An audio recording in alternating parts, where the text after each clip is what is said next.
24절에서 28절까지 다 함께 읽겠습니다. 요한이 보낸 자가 떠난 후에 예수께서 무리에게 요한에 대하여 말씀하시되 너희가 무엇을 보려고 광야에 나갔더냐? 바람에 흔들리는 갈대냐? 그러면 너희가 무엇을 보려고 나갔더냐? 부드러운 옷 입은 사람이냐? 보라, 화려한 옷을 입고 사치하게 지나는 자는 왕궁에 있느니라.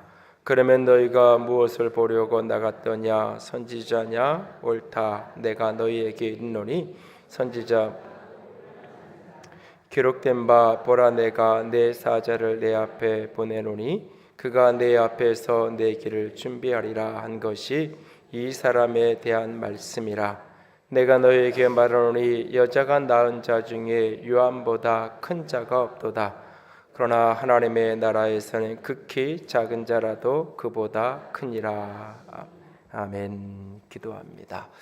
영광이 하나님, 사랑이 하나님, 이 시간 살아계신 주의 음성을 듣기 원합니다.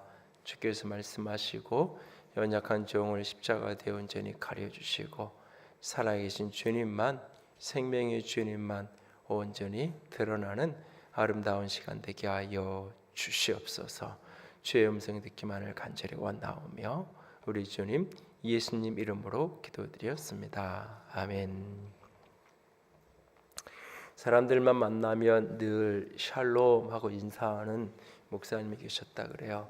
이 샬롬이라는 이 히브리 말은 우리 말로 안녕이라는 말과 그 개념이 거의 동일한 개념입니다.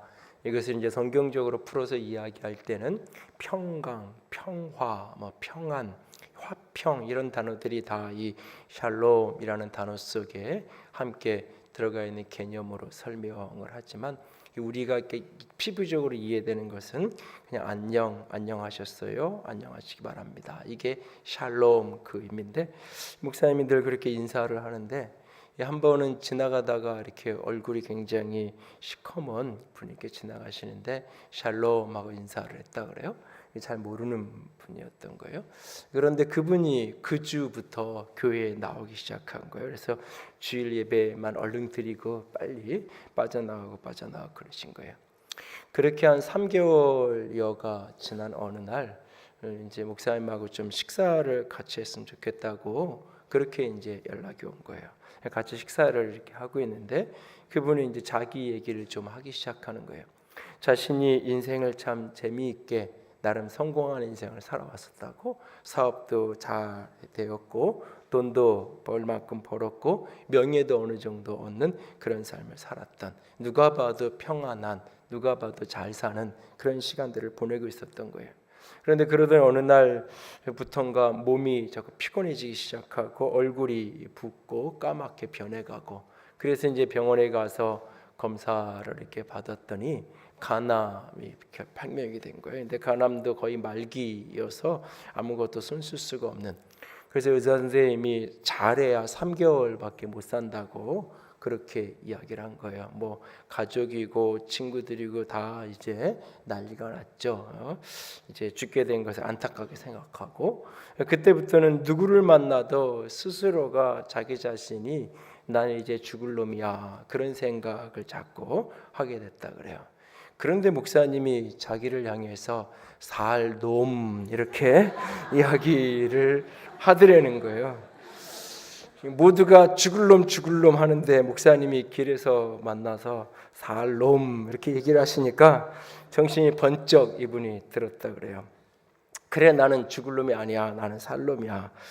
그렇게 생각을 하고는 이제 교회를 그 주부터 이제 나오기 시작한 거예요. 병원에서 3개월밖에 못 산다 그랬는데 살놈이라고 생각을 하니까 조금씩 자신감이 생기게 되고 예배 참석하고 와서는 약도 챙겨 먹게 되고, 그래 나는 살놈이야, 목사님이 나한테 살놈이라고 그렇게 말씀하셨어, 그렇게 스스로에게도 이렇게 말하기 시작하고, 그렇게 생각하고 살아가기 시작하니까 몸이 가벼워지는 것 같고 운동도 조금씩 이렇게 할 수 있게 되고, 먹어보니까 음식이 들어가고 먹어지고, 그러면서 이렇게 시간이 흘러간 거예요. 그렇게 이제 3개월밖에 못 산다 그러는데 3개월이 훌쩍 지나가고 몸은 그때보다는 훨씬 좋아진 모습이 되어진 거죠. 이분은 샬롬이라는 그 표현을 살롬으로 이렇게 잘못 사실 알아들었죠. 잘못 알아들었는데 그 사람에게 진정 샬롬의 축복이 임한 거죠. 하나님의 평강이, 하나님의 은혜가 부어져서 생명이 되게 연장되어지는 은혜를 누렸다고 하는데요. 우리가 세상에 줄 수 있는 평강, 우리가 세상을 향해 줄 수 있는 축복 가운데 가장 큰 축복이 있다면 우리가 가진 어떤 것이 아니라 하나님의 평강, 하나님의 평화, 그것을 끊임없이 우리는 세상에 흘려보내는 그런 교회, 그런 주의 사람들이 되어야 할 것입니다. 끊임없이 우리가 만나는 사람마다 평강을 흘려보낼 수 있는 주의 사람들이 될 수 있기를 원합니다. 오늘 예수님은 세례 요한을 칭찬하시면서 본문 28절에 이렇게 말씀하십니다. 여자가 낳은 사람 중에서 요한보다 큰 자가 없다 말씀하십니다. 두 절을 올라가서 26절에 보면 선지자보다 훌륭한 사람이다라고 말하고 있어요. 이 부분을 이제 이 쉬운 성경 번역에 보면 요한보다 더 위대한 사람이 없다. 예언자보다 더 위대한 사람이다. 이렇게 번역을 하고 있고, 이걸 또 이제 그 표준 세번역 성경에는 보면은 요한보다 큰 인물이 없다. 예언자보다 더 위대한 인물이다라는 표현을 사용하고 있는 것을 보게 됩니다. 사람들은 누구나 다 자기 자신이 더 간절한 것은 우리의 자녀들이 훌륭한 사람이 되었으면, 그런 어떤 인물이 되었으면 하는 소원을 가지고 소망을 가지고 살아갑니다. 그런데 오늘 예수님은 세례 요한을 가르쳐서 인물이라고 말합니다. 그를 가르쳐서 위대한 사람이라고, 훌륭한 사람이라고, 큰 자라고 말씀하십니다. 여자가 낳은 자 중에 이 사람보다 더 큰 인물이 없다라고까지 말씀을 하십니다. 도대체 세례 요한은 어떤 사람이었기에 예수님께로부터 그렇게 큰 인물이라는 칭찬을 들을 수 있었던 것일까요? 우리도 세례 요한처럼 그런 인물이 될 수 없을까요? 우리도 세례 요한처럼 그렇게 훌륭하고 큰 인물이 되려면 어떻게 해야 하는 것일까요? 여러분들이 잠시 한번 이렇게 어떤 사람을 떠올려 보십시오. 여러분 마음속에 이분은 참 훌륭한 분이야, 이분은 참 인물이야 라고 이렇게 여러분이 이렇게 생각하는, 여러분 마음속에 참 이분은 참 훌륭하고 존경받을 만한 분이야 라고 생각되는 한 분을 머릿속에 한번 떠올려 보십시오. 어떤 분이 떠오르시나요? 내가 그분을 떠올리고 있는 이유가 무엇인가요? 내가 때로는 직접적으로 그분을 보거나 겪었을 수도 있고, 또는 간접적으로 그분에 대한 이야기를 들었을 수 있겠죠. 내가 직접적으로든지 간접적으로든지 내가 알고 본 어떤 모습 때문에 나는 그분을 그렇게 참 그분은 훌륭한 분이야, 그분은 인물이야 라고 그렇게 여러분이 생각하고 여기는 그 포인트, 중요하게 여기는 그 부분은 어떤 부분인가요? 저는 요즘 그 윤동주가 자주 떠오릅니다. 특별히 젊은 시절 그의 영혼에서 이렇게 흘러나오는 영혼의 감수성과 민감함, 제가 젊었을 때 읽었던 그의 시와 나이가 조금 들어가면서 다시 볼 때 많은 부분에 울림이 다르고 느낌이 다른 부분들을 보면서 많은 생각을 합니다. 특별히 그의 신앙적인 씨름, 신앙적인 고백에 어떤 민족 시인이기 이전에 한 사람의 신앙인이었던, 어떻게 10대 시절에 저런 신앙의 고백을, 20대 중반에 저런 고백을 할 수 있었을까라는 도전을 느낍니다. 특별히 그가 연희 전문 그 3학년 1년을 거의 이렇게 시를 거의 쓰지 않아요. 절필을 했다고도 표현하는데 시를 거의 쓰지 않은 채, 그리고 신앙적으로도 굉장히 회의하는, 그래서 그와 가까웠던 친구나 이런 사람들의 증언을 보면 그 무렵에 신앙적으로 굉장히 방황하고 갈등했던 그런 모습들에 대한 증언도 있는데, 그런 시절을 대략 한 1년 6개월 정도를 보내고 1941년 5월 그가 이제 연희전문 4학년이 됐을 때 십자가라는 시를 고백합니다. 쫓아오는 햇빛인데 지금 교회당 꼭대기 십자가에 걸리었습니다. 첨탑이 저렇게도 높은데 어떻게 올라갈 수 있을까요? 종소리도 들려오지 않는데 휘파람이나 불며 서성거리다가 괴로웠던 사나이 행복한 예수 그리스도에게처럼 십자가가 허락된다면 모가지를 들이우고 꽃처럼 피어나는 피를 어두워가는 하늘 밑에 조용히 흘리겠습니다. 내게 예수 그리스도처럼 그렇게 십자가가 허락된다면 내 삶을 들여서 그 십자가 그것을 감당하겠다. 25살 청년이 조국과 조국 교회의 어두운 그림자가 드리워지던 그 무렵에 영혼의 깊은 감수성으로 민감함으로 고백하는 그 고백을 요즘 종종 들여다봅니다.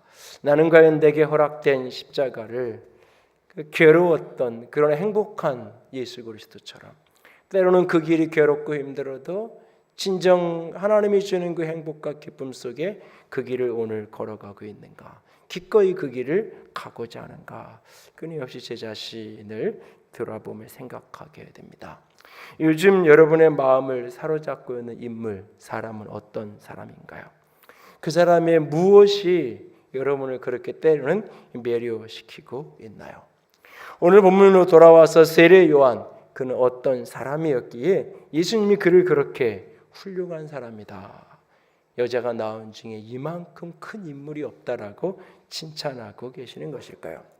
복음서 초반부에 등장하는 세례 요한에 대한 파편적인 기록들을 좀 이렇게 모아보면 몇 가지 모습으로 요약이 될 수 있습니다.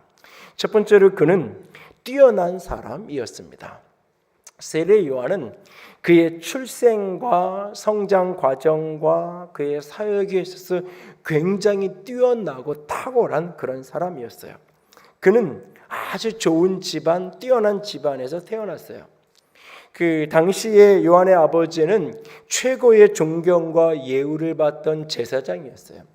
그의 어머니 엘리사벳은 예수님의 어머니 마리아와 인척 관계이기도 했어요. 그렇게 뛰어난 아버지와 어머니 밑에서 태어난 세례 요한, 그는 어려서부터 아주 깊이 있는 경건 훈련을 받으며 자라가게 됩니다. 낙타털 옷을 입고 허리에 가죽들을 띠고 음식은 메뚜기와 석청을 먹으면서 그는 탁월한 영적인 훈련을 하면서 경건의 훈련을 하면서 그렇게 탁월한 인물로 자라가게 되죠. 그런 요한의 모습을 누가복음 1장 80절에 보면 1장 80절 같이 읽을까요? 아이가 자라며 심령이 강하여지며 이스라엘에게 나타나는 날까지 빈들에 있으니라. 그렇게 그는 자라며 심령이 아주 강한 그런 사람으로 자라고 있었고 빈들에서 훈련받으며 양육되고 있었어요. 그리고 때가 되어서 어느 날 그가 본격적으로 자신의 사역을 시작할 때 엄청난 영향력을 그는 미치게 됩니다.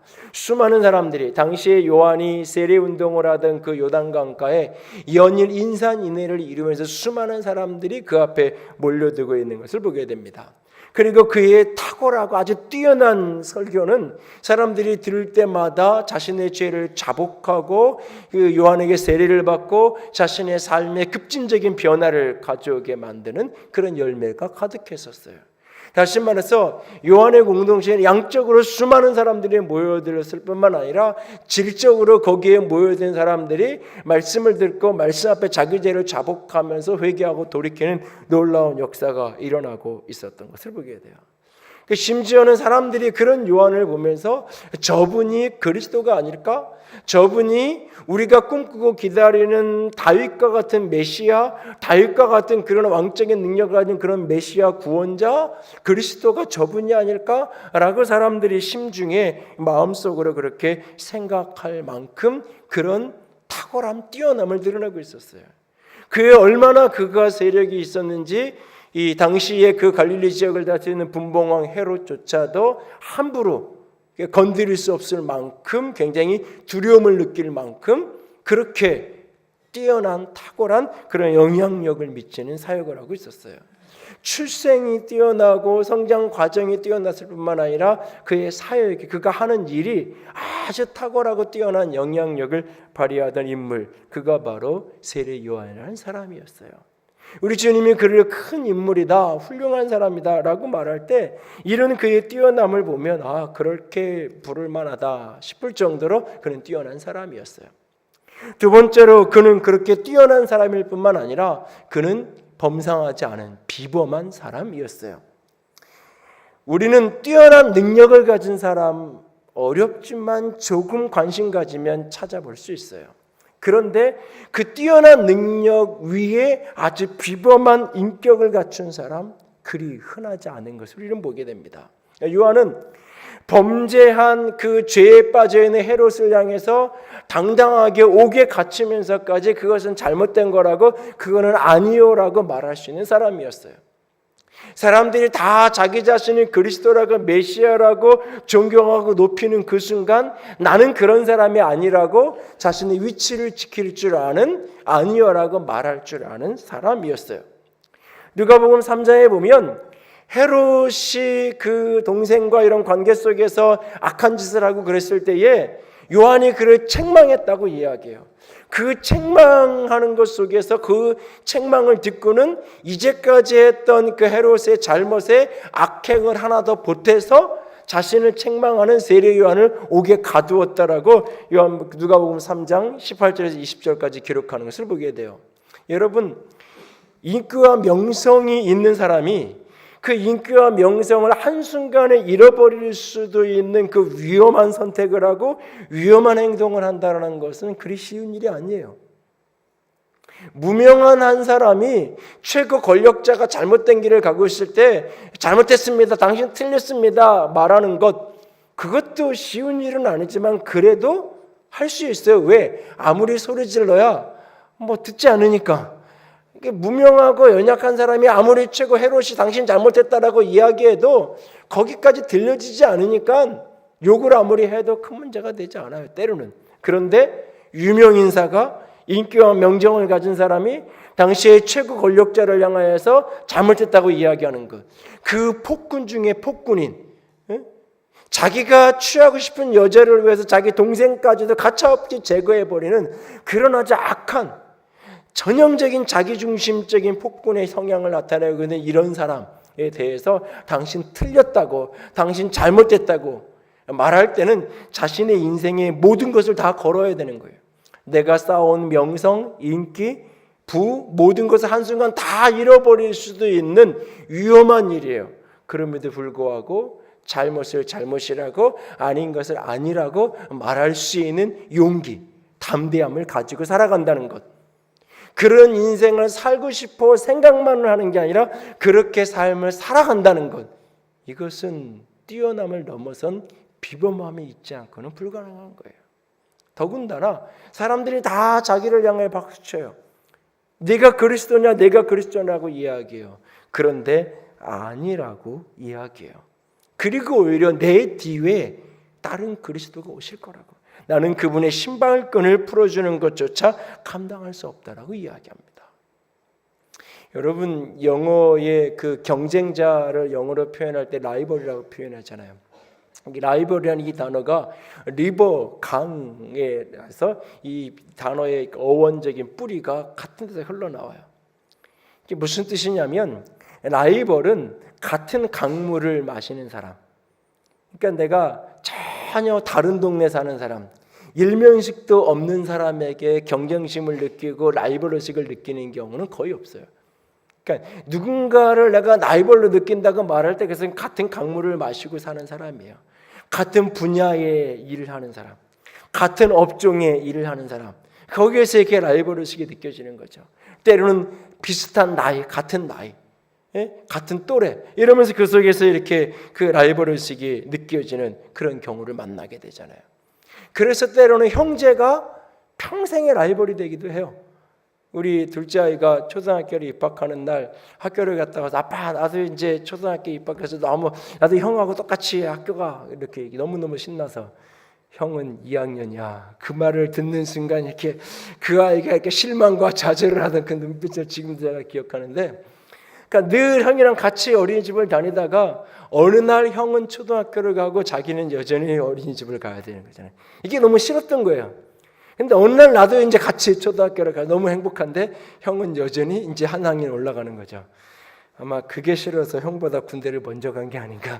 군대는 내가 고참이다 뭐 이러려고 그런 것 같은데, 어쨌든 형제가 때로는 너무너무나 사랑하고 아끼고 좋은데 평생의 라이벌이 되기도 하잖아요. 친구가, 때로는 동기가, 때로는 참 그 같이 성경 공부했고 같이 제자훈련을 했는데 그 속에 미묘한 경쟁심이 때로는 생기잖아요. 같은 또래고 같은 나이여서 굉장히 친하게 같이 참 잘 지내는데 같은 또래이기 때문에 때로는 나도 모르게 그런 어떤 경쟁심이 그 속에 생기면서 때로는 그것 때문에 관계가 힘들어지기도 하고 어려워지기도 하는 경우를 만나잖아요. 사실은 그걸 뛰어넘는다는 것 쉽지 않아요. 쉽지 않아요. 예수님은 세례 요한에게 6개월 출생이 늦어요. 그리고 먼데 있는 어떤 사람이 아니야. 인척 관계예요, 그냥. 그 어린 시절부터 익히 알던 사람이에요. 6개월 미치니까 동생이란 말이죠, 어떻게 보면. 인척 관계에서 멀면 이렇게 몇 년도 다 그냥 친구 먹는데 집안 식구면 한 달 차이에도 쌍둥이는 1시간 차이에도 뭐 누나 동생 하잖아요. 그리고 자신은 이미 유명한 사람이에요. 예수님이 막 사역할 시작할 무렵에 자신은 모두가 아는 사람이에요. 그런데 어느 날 자기 제자가 예수님한테 한 번 갔다 오더니 나 예수님 제자가 되겠다고 이야기해요. 나는 유명한 사람이고 인기 있는 사람이고 오랫동안 내 밑에서 훈련받고 나랑 함께 했던 제자예요. 그런데 어느 날 한 번 갔다 오더니 나 저거 가야 되겠다. 나 저 예수님 제자여야 되겠다고. 이게 이럴 때 이거를 편안하게 받아들이고 기꺼이 보내줄 수 있다는 거, 이게 쉬운 일이 아니에요. 이게 이 요한이 뭐라고 얘기하면 나는 신랑의 친구의 기쁨이 있다고 말해요. 성경의 표현이 참 재밌게 신랑의 친구라고 표현이 됐는데 다른 말로 표현하면 들러리잖아요. 여러분 제일 싫어하는 게 들러리 서는 거 아니에요? 인생 살면서 제일 싫은 것 중에 하나가 내가 안 가면 말지, 안 먹으면 말고 안 하면 말지, 들러리? 근데 요한은 들러리인 나의 기쁨이 너무너무 크다고 이야기해요. 그러면서 그는 흥해야 되고 나는 망해야 된다고 이야기해요. 여러분, 사람들은 누구나 다 옳은 것을 옳다라고 말할 수 있는 사람이고 싶어 해요. 그렇게 정의롭고 그런 용기 있는 사람이기를 원해요. 내가 그런 인생을 살고 싶어 해요. 그러나 막상 그렇게 사는 사람은 그리 흔하지 않아요.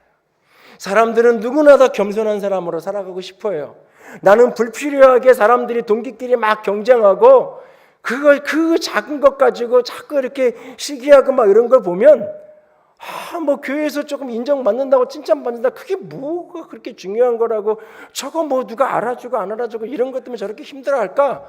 아무것도 아닌 것처럼 남들 이야기할 때 그래요. 근데 막상 내 이야기가 되고 내 문제가 되면 이게 굉장히 힘든 문제가 돼요. 이 속에서 그걸 넘어서는 게 쉽지 않아요. 그렇게 다 살고 싶어요. 겸손하고 싶고 용기 있는 사람이고 싶어요. 그런데 그렇게 사는 사람은 적어요. 왜? 그건 비범한 사람만이 가능한 거예요, 사실은. 그러니까 요한은 그에게 있는 탁월한 실력, 그 위에 탁월한 능력, 그 위에 아주 비범한 인격적인 능력을 갖고, 인격적 성품을 갖고 있었던 거예요. 옳은 것을 옳다라고, 아닌 것을 아닌 것이라고 당당하게 자신의 인생 모든 것을 걸어가면서까지 모든 걸 다 잃더라도 나는 진리의 편, 정의의 편에 설 것이라는 그런 용기가 그에게 있었고, 자기 위치를 지킬 줄 아는, 내가 서야 될 위치는 여기까지라고 자기 본분을 아는, 자기 위치를 아는 그런 어떤 겸손함이 그에게 있었어요. 이 용기와 이 겸손함의 이 능력, 이건 비범한 거예요. 단순히 훈련한다고, 나 그런 사람이 되고 싶다라고 소원을 갖는다고 쉽게 갖춰지지 않는 비범함이 그에게 있었던 거예요. 이렇게 요한은 아주 탁월하고 뛰어난 능력을 가진 사람이지만 동시에 아주 비범한 인격을 가진 사람이에요. 또한 동시에 세 번째로 그는 평범한 사람이에요. 평범한 사람. 어떤 위대한 인물도, 어떤 탁월하고 뛰어난 사람도, 어떤 비범한 사람도 하루 3끼 이상을 먹을 수가 없어요. 그도 어떤 사람도 하루에 최소한 서너 시간이라도 자지 않고 인생을 살아갈 수 없어요. 희노애락의 삶의 모습 속에 살아가는 거고 생로병사의 고통을 겪으면서 살아가는 게 인생이에요. 어떤 탁월한 사람, 어떤 뛰어난 사람, 어떤 비범한 사람도 가까이 가서 보면 평범한 사람일 뿐이에요.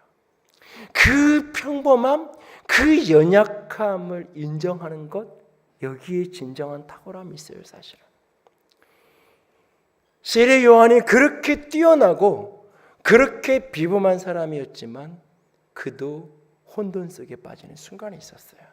그도 실족할 만한 순간을 만나게 돼요. 그런 사람도. 자신이 아는 것, 자신이 생각하는 것과 현실이 다를 때 이걸 이해할 수 없는 이성의, 지성의 한계를 가진 사람이 이 사람이에요. 오늘 본문의 이 누가복음 7장 앞부분에 넘어가 보면 요한의 제자들이 요한이 감옥에 갇혀 있을 때 헤롯과의 그 관계 속에서 감옥에 갇혀 있는 기간 동안 요한의 제자들이 요한을 면회 왔어요. 그때 물어요. 예수님이 도대체 어떤 일을 하고 다니냐고 예수님에 대한 이야기를 물어요. 그럴 때 예수님이 하시는 일이 뭐냐면 그 병 고치고 귀신 쫓아내고 이렇게 좀 이렇게 사람들하고 어울려 다니는데 그 주변에 있는 사람들을 보니까 다 가난하고 병들고 뭐 죄인이고 손가락질 받는 그런 사람들하고 같이 이렇게 어울리고 있는 그런 모습들을 가서 이야기해 주는 거예요. 도저히 이해가 되지 않는 거예요. 내가 세례를 주는 그 순간 보았던 예수님은 성령과 불로 세례 주실 분이에요. 내가 보았던 그분은 세상죄를 찍어간 하나님의 어린 양이에요. 내가 보았던 그분은 나에게 길을 예비하라고 말씀하셨던 내 뒤에 오실 메시아여 그리스도여 다윗과 같은 왕이었어요. 나는 그렇게 예수님을 보았어요. 그리고 그런 예수님을 기대했어요. 그런데 예수님의 살아가는 모습은 내가 기대하고 내가 알았던 거랑은 전혀 다른 모습을 가지고 살아가요. 병 고치고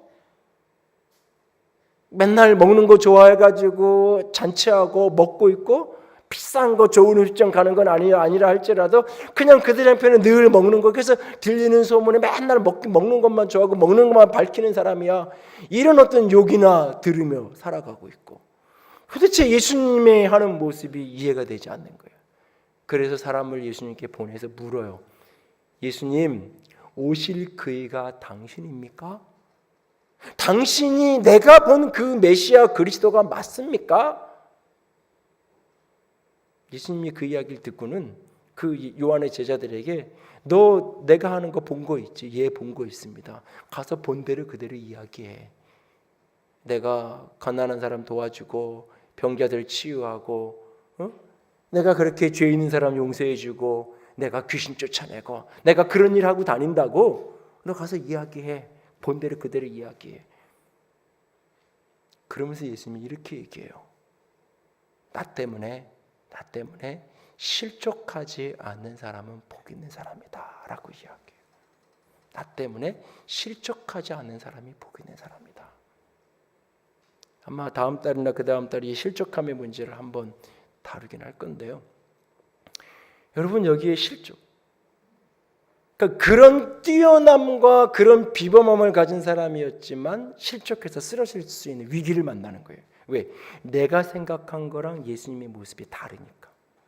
내가 생각한 메시아의 모습, 그리스도의 모습은 왕의 모습으로 와가지고 사람들을 모아서 다시 다윗 왕국을 재건해야 될 사람인데 한낱 분명히 저분이 메시아라고 나는 알고 있는데 하는 짓을 하는 행동을 보니까 이해할 수 없는, 자기 생각으로는 이해할 수 없는 행동을 하고 다니는 거예요. 그 속에서 실망하고 실족하고 좌절할 위기를 만나고 있는 거예요.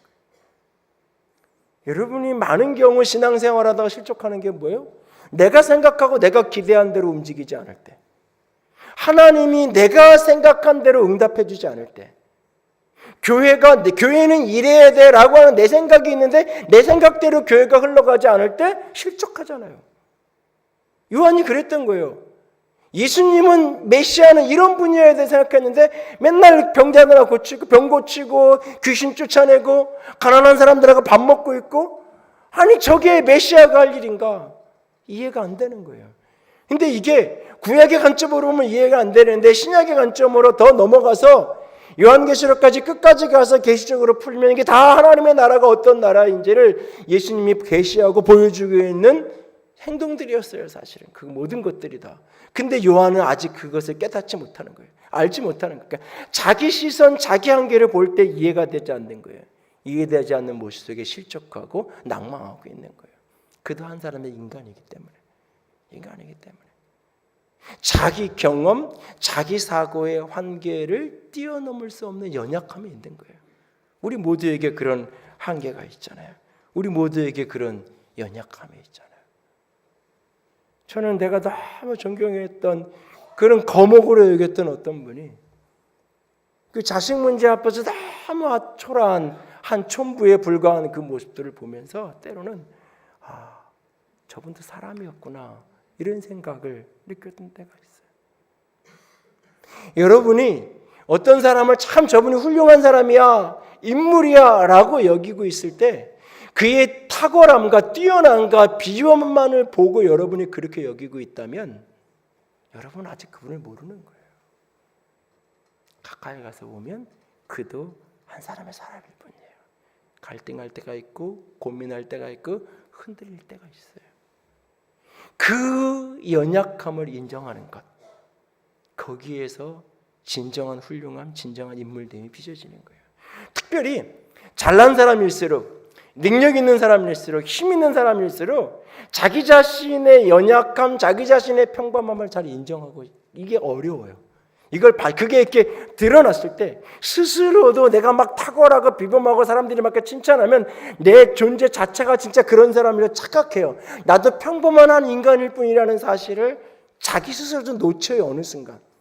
그런데 이게 드러나는 때가 되면 못 견뎌요, 자기 스스로. 수치심과 부끄러움 이런 것 때문에 사실. 그래서 극단적인 선택을 하는 경우도 간혹 있는 거예요, 사실. 그런데 그 연약한 존재인 평범한 한 사람에 불과하다는 것을 정직하게 인정할 수 있어야 되는 거예요. 요한은 그런 사람이었어요. 그러니까 요한이 하나님이 예수님이 요한을 훌륭한 사람이다, 큰 인물이다라고 말했을 때는 그의 뛰어난 능력과 그의 비범한 인격과 그의 아주 평범한 삶이 이게 하나로 이렇게 어우러져서 하나로 하모니를 이루어서 한 사람의 훌륭함, 한 사람의 인물됨이 빚어진 거예요. 근데 우리는 훌륭한 사람 인물이야라고 말하는 게 뛰어난 거 하나만 가지고 자꾸 보려고 얘기해요. 아니요. 그의 인격적인 비범함과 삶의 평범함이 함께 어우러져서 한 사람이 빚어지는 거예요. 오늘 본문 28절 하반절에 보면 요한을 예수님께서 큰 자라고 칭찬하시고는 이렇게 말해요. 그러나 하나님의 나라에서는 극히 작은 자라도 그보다 이 요한보다 큰 사람이다라고 말해요. 이 부분이 오늘 우리가 좀 더 깊이 있게 생각해야 될 포인트예요. 요한을 그렇게 큰 사람이라고 예수님 칭찬하시고는 하나님의 나라에서는 지극히 작은 자가 이 요한보다 큰 자라고 말해요. 이거는 신학적인 많은 토론과 해석과 설명이 필요한 부분이에요. 그런데 그런 어떤 신학적인 설명을 다 옆으로 놓고 아주 단순하게 그냥 본문을 그대로만 읽으면 무슨 얘기냐? 나 같은 작은 사람도, 나 같은 연약한 사람도, 나같이 평범하고 초라한 사람도 하나님의 나라에서는 저렇게 훌륭하고 저렇게 비범하고 저렇게 탁월하고 뛰어난 요한보다 내가 더 큰 인물이 될 수 있다 라고 하는 이야기예요. 그렇다면 어떻게 그게 가능하지? 어떻게 하면 그럴 수 있는 거지? 라고 우리가 이 본문을 보면서 질문할 수 있어야 돼요. 그리고 요한의 생애를 다시금 들여다보는 거예요. 요한은 어떻게 그렇게 탁월할 수 있었을까? 요한은 어떻게 그렇게 비범하면서 그 평범한 그 모습을 이겨나갈 수 있었을까? 하나는 그가 성령에 충만했기 때문이에요. 저 여러분이 요한처럼 비범하고 뛰어난 그런 하나님의 손에서 인물된 인생을 살아가고 싶다면 성령의 충만함을 덧입어야 돼요. 성령의 충만함을. 요한의 인생을 해석하는 가장 중요한 구절이 누가복음 1장 17절이에요. 다 같이 읽습니다. 그가 또 엘리야의 심령과 능력으로 주 앞에 먼저 와서 아버지의 마음을 자식에게 거스리는 자를 의인의 슬기에 돌아오게 하고 주를 위하여 세운 백성을 준비하리라. 엘리야의 심령과 능력을 가진, 말라기 4장에 예언되어지고 약속되신 오리라 하신 엘리야가 바로 세례 요한이에요. 그에게 엘리야의 영이 부어져 있다고 말하고 있어요. 여러분, 세례 요한에 대한 생애를 이야기하면서 누가복음 1장 15절에 보면 그가 큰 사람이 될 것이다, 주 앞에서 큰 인물이 될 것이다 라고 말하면서 뭐라고 얘기하냐면 그는 모태에서부터 성령으로 충만케 될 것이다. 모태로부터 성령 충만함을 받아서 그가 큰 인물이 될 것이라고 이야기해요. 그리고 그의 어머니 엘리사벳도 성령 충만한 사람이었고 그의 아버지 사가랴도 성령 충만한 사람이었어요. 어머니의 태중에 임신 6개월일 때 마리아가 수태고지를 받고 엘리사벳이 있는 거처로 찾아왔을 때에 이 임신 6개월 된 아이가 태동을 느낄 수 있잖아요. 엄마가 이 아이가 태중에서 뛰어놀았다고 이야기하고 있어요, 성경은. 그러니까 태중에 있을 때부터 성령 충만한 거예요. 마리아의 임신 그리고 마리아의 태중에 있는 그 아이가 메시아여 하나님의 아들인 것을 가장 먼저 알아본 사람이 이 엘리사벳의 태중에 있던 임신 6개월치 된 그 아이였던 거예요. 태중에 있을 때부터 성령 충만한 대로 부어진, 붙들려진, 기름 부어진 사람. 그가 그렇게 탁월하고 뛰어나고 비범한 사람으로 그 평범한 모든 연약함을 극복해낼 수 있었던 까닭은 그의 성령께서 그를 사로잡고 그를 붙들고 있었기 때문이에요. 그뿐만 아니라 그의 부모가 성령으로 충만한 사람이었어요, 여러분. 그의 부모가 엘리사벳이 사가랴가. 어느 날 시편 51편을 제가 읽다가 다윗이 익숙한 본문인데 익숙한 본문에 다윗이 이런 기도를 해요. 나를 주 앞에서 쫓아내지 마시며 주의 성령을 내게서 거두지 마옵소서. 다윗은 도대체 어떤 심정으로 이 기도를 하고 있을까? 범죄한 다윗이 회개하고 돌이키면서 그 회개의 과정 속에서 하나님 성령을 내게서 거두지 마시옵소서 이 기도를 하고 있어요. 사울은 잘못했다고 회개하면서 사무엘 선지자를 붙들고는 내 체면 좀 생각해달라고 백성들이 이렇게 했는데 당신 그냥 가버리면 나는 뭐가 되냐고 자기 체면을 생각하면서 범죄한 것을 회개하고 내가 잘못했다고 말하면서도 계속 붙들고 있는 게 내 체면이고 내 자존심이에요. 근데 다윗은 범죄한 그 순간 그가 마지막까지 붙들고 싶었던 건 뭐냐? 내게서 성령을 거두어가지 마시옵소서라고 절박하게 그가 기도해요. 왜냐하면 그는 하나님의 영이 떠났을 때 한 사람이 어떻게 비참해지는지를 보았어요. 알았어요. 사울을 옆에서 보면서 하나님의 신에 사로잡혔을 때 사울이 영광된 생애를 살아갔지만 그 영이 떠날 때 사울이 어떻게 비참한 인생을 살아갈 수밖에 없었는지 그는 보고 알았어요. 그리고 내가 나 된 것은 나 같은 사람이 여기까지 올 수 있었고 나 같은 사람이 이렇게 왕의 자리에 설 수 있었던 것은 내 능력이 아니에요. 내 뛰어남이 아니에요. 내 비범함이 아니에요. 내 실력이 아니에요. 하나님의 은혜예요. 그런데 오늘 나의 범죄함 속에 하나님의 영이 떠나가시면 나는 헛것일 뿐이에요. 나는 아무것도 아닌 존재가 되고 마는 거예요. 그래서 그 중에 절박한 회개 속에 하나님께 매달리는 거예요. 주의 영을 내게서 거두어가지 말아달라고. 여러분에게 이런 절박함이 있나요? 아래의 토레이는 이런 얘기를 하잖아요. 만약에 우리 교회 가운데 그리스도인의 삶에서 하나님이 성령을 거두어 가신다면 어떤 일이 벌어질까? 내 삶에서 성령이 더 이상 일하지 아니하신다면, 우리 교회 가운데 성령이 더 이상 역사하지 않는다면 우리 가운데 어떤 일이 벌어질까? 혹 아무런 변화가 없는, 아무런 일도 벌어지지 않는다면 우리는 오늘 교회 생활한다고 하고 신앙생활 한다고 하면서도 성령과 관계없이 살아가고 있는 건 아닌지. 오늘 세례 요한이 세례 요한 될 수 있었던 까닭은 그의 뛰어난과 비범한 그 위에 하나님의 성령이 그를 붙들고 살아왔기 때문이에요.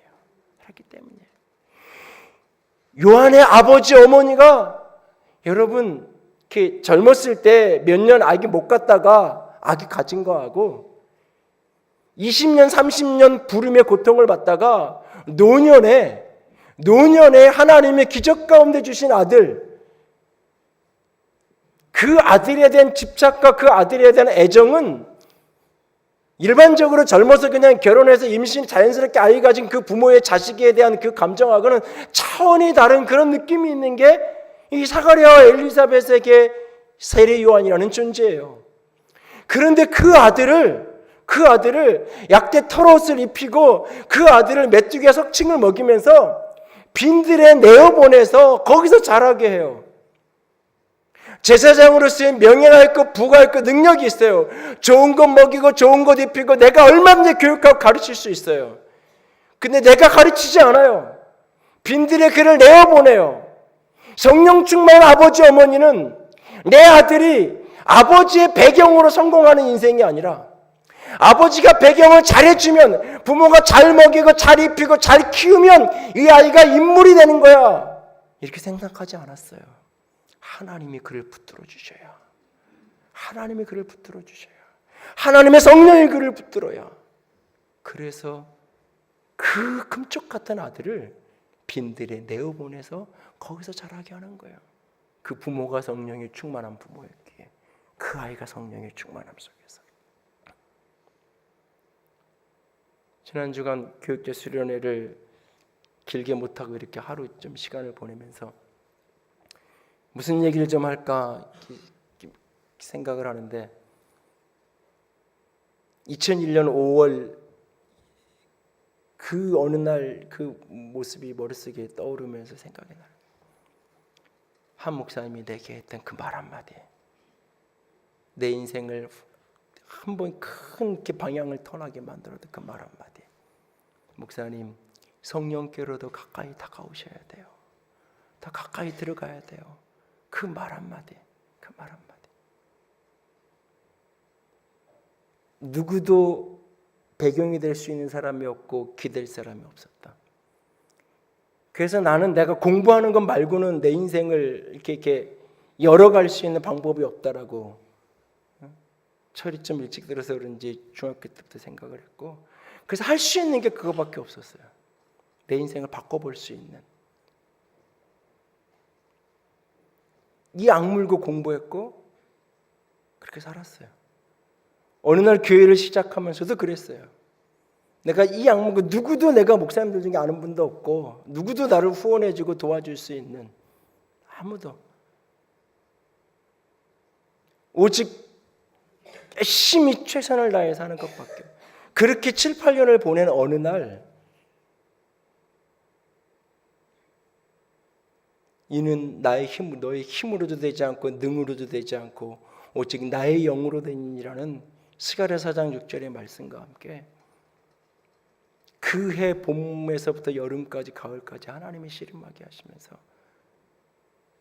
내 능력으로 하는 게 아닌데, 내가 더 뛰어나지면, 내가 더 비범해지면 하나님의 손에 쓰임받을 수 있는데 아니에요.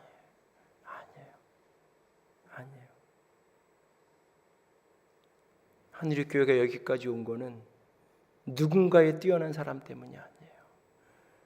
누군가의 비범한 헌신 때문이 아니에요. 하나님의 영이 여기까지 붙들고 오셨기 때문이에요. 하나님의 은혜가 임하고 있었기 때문인 거예요.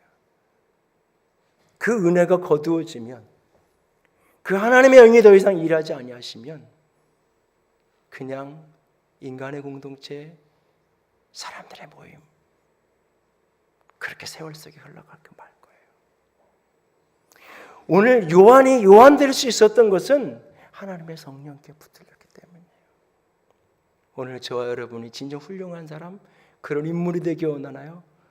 하나님의 성령이 덧입혀지기를 원합니다. 여러분들의 자녀들이 진정 훌륭한 사람이 되고 진정 인물이 돼서 그렇게 자라가는 아들이 되고 딸이 되기를 원한다면 내 능력으로 무엇을 하려고 제발 발버둥 치지 말고, 내가 더 아이들에게 해줄 수 없는 것 때문에 가슴을 치고 하나님 앞에 울지 말고 하나님의 영이 그 아이들을 붙들어 달라고, 나는 아무런 배경도 아무것도 할 수 없지만 하나님이 그 아이를 붙들어 달라고. 나는 통로요, 나는 그릇일 뿐이고 나는 전달자인 뿐이라고. 하나님의 영으로 그가 사로잡히도록 기도하고 또 기도할 수 있기를 원합니다. 그리고 하나는 주어진 일상에 전념하십시오.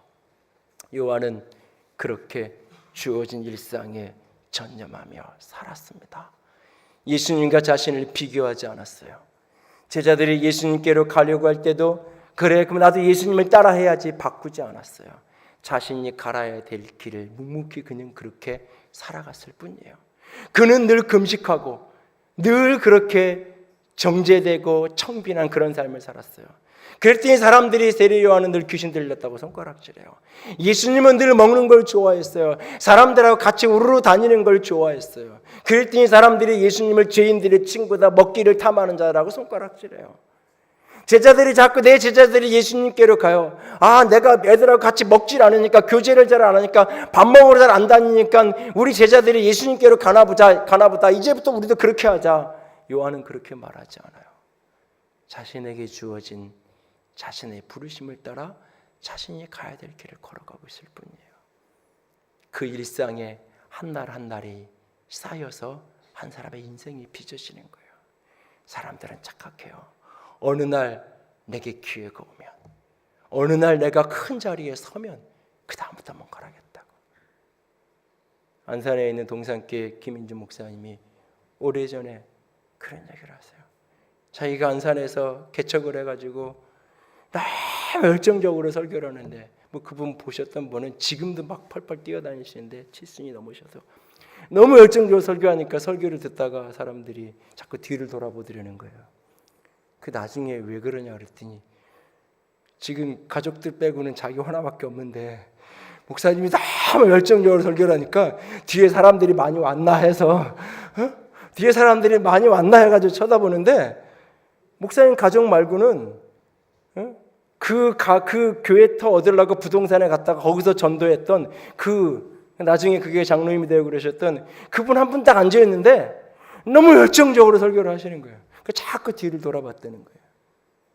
한 사람을 앉혀놓고도, 두 사람을 앉혀놓고도 내가 지금 수천 명 앞에 설교하는 거고, 내가 한 사람을 앉혀놓고도 내 메시지가 저 태평양 바다 끝까지도 갈 수 있다라는 그 열정으로, 그 작은 일, 아무것도 아닌 것처럼 보이는 그 일, 언젠가 내게 기회가 되면, 언젠가 내게 큰 위치가 되면 그때 해야지.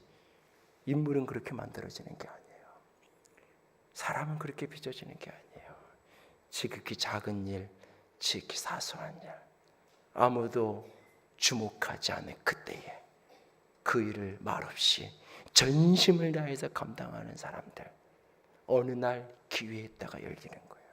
어느 날 하나님의 은혜가 부어졌을 때 영광된 생애로 한 단계 뛰어넘을 때가 있는 거예요.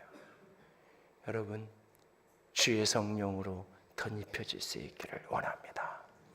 지극히 평범하고 지극히 무료한 일상을 살아갔지만 그 매일매일의 삶을 최선을 다해서 전념할 수 있는 저 여러분이 될 수 있기를 주님의 이름으로 부탁을 드립니다.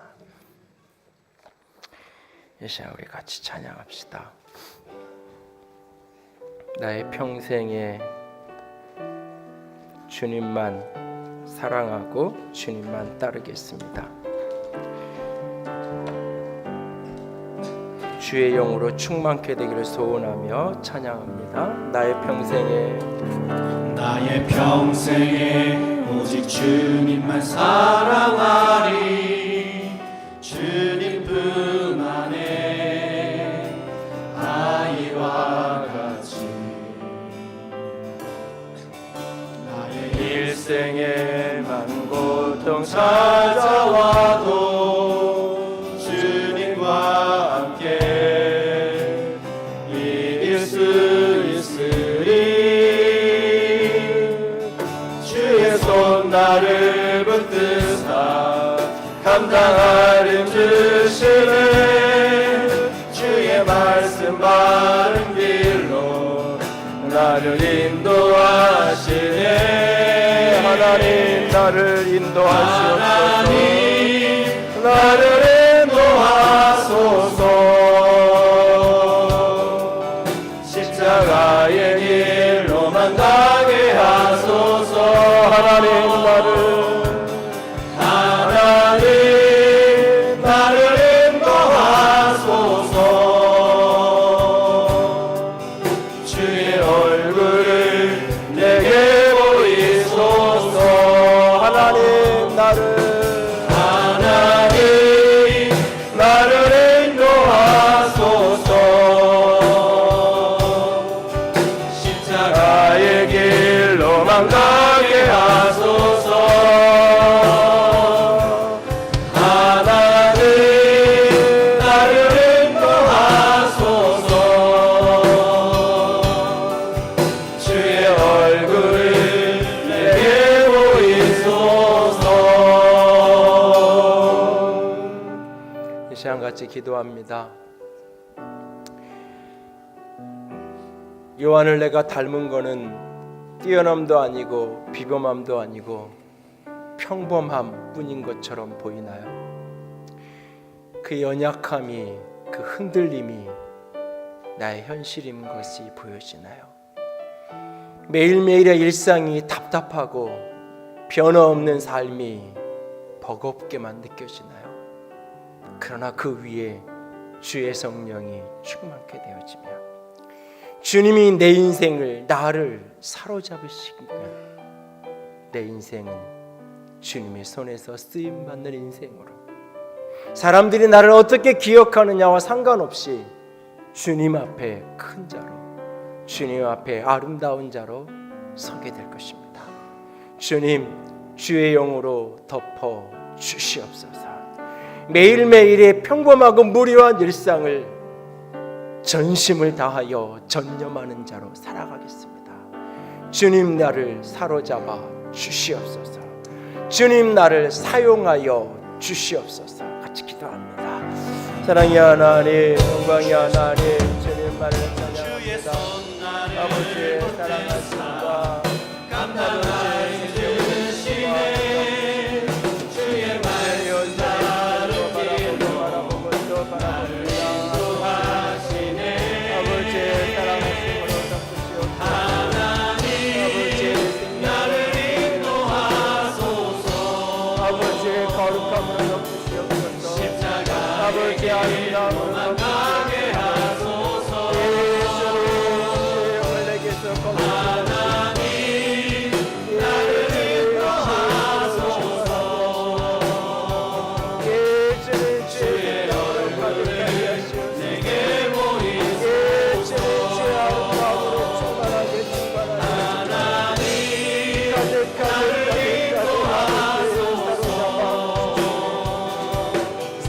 십자가의 길 사로잡아게 하소서.